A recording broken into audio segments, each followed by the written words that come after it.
Hello friends, PW किचनमध्ये तुमचं स्वागत आहे। आज आपण बघणार आहोत फोडणीचा भात। रात्री खूपदा फोडणी भात आपला उरलेला असतो, मग त्याला दुसऱ्या दिवशी आपल्याला मस्त चटपटा असा लूक देऊन खाण्यात एक वेगळीच मजा असते।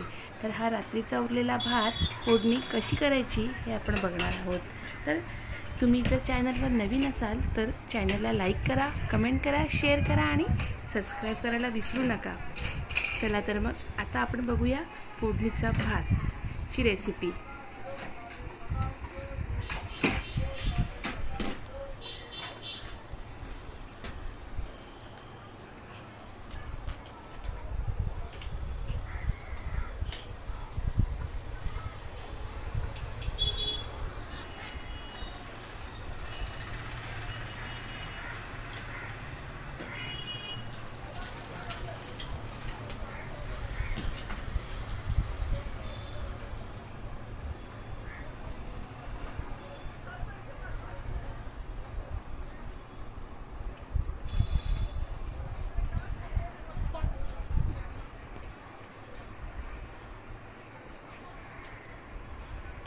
सगळ्यात पहिले आपण कढईमध्ये तेल तापवून घ्यायचं आहे।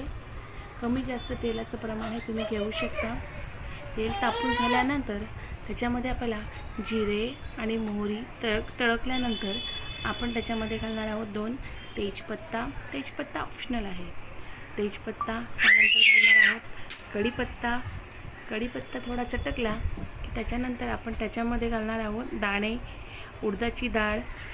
आपण आता पांढरी उडदाची डाळ घातली आहे, त्यानंतर घातली आहे शेंगदाणे। शेंगदाणे ही ऑप्शनल आहे, तुम्हाला आवडत असेल तरच आपण टाकायचे। त्यानंतर टाकणार आहोत हिरवी मिरची। या ठिकाणी तुम्ही लाल तिखटही वापरू शकता, पण आमच्याकडे हिरव्या मिरचीचा भात हा खूप आवडीने खाल्ला जातो, त्यासाठी मी यामध्ये घालत आहे 2 ते 3 हिरव्या मिरच्या बारीक कापलेल्या।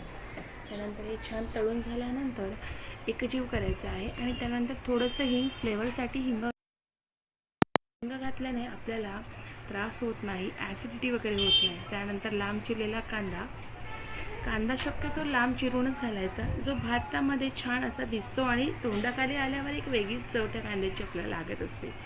आता हा व्यवस्थित परतून घ्यायचा आहे।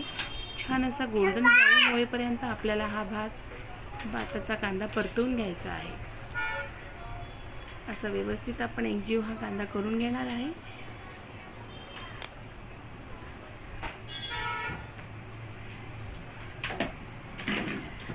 त्यानंतर आपण त्याच्यामध्ये घालणार आहे कोथिंबीर। कोथिंबीर जरा तेलात तळली की त्याचा फ्लेवर एकदम छान लागतो। नंतर घालणार आहोत हळद। हळदही आपण तेलामध्येच टाकणार आहोत, जेणेकरून त्याचा कच्चापणा हा निघून जाईल आणि सगळ्या मसाल्यांना लागेल तर त्याचा एक वेगळीच चव आपल्याला येईल। आता हे व्यवस्थित बघा एकत्र झालेलं आहे। छान तेलामध्ये हळदही छान परतली गेलेली आहे। आता आपण त्याच्यामध्ये ॲड करूया रात्रीचा भात, जो व्यवस्थित त्याला हाताने कुस्करून घ्यायचा आहे आणि कुस्करून झाल्यानंतर आपण याच्यात ॲड करायचं आहे। मी मीठ घालायचे विसरले होते, आपण तेलातच मीठ घालायचं आहे, जेणेकरून शेंगदाणे कांदा हे छान परतले जातील आणि त्यालाही एक मिठाचा फ्लेवर येईल। आता बघा हे सगळं व्यवस्थित एकजीव झालेलं आहे। आता याच्यात मी ॲड करत आहे भात।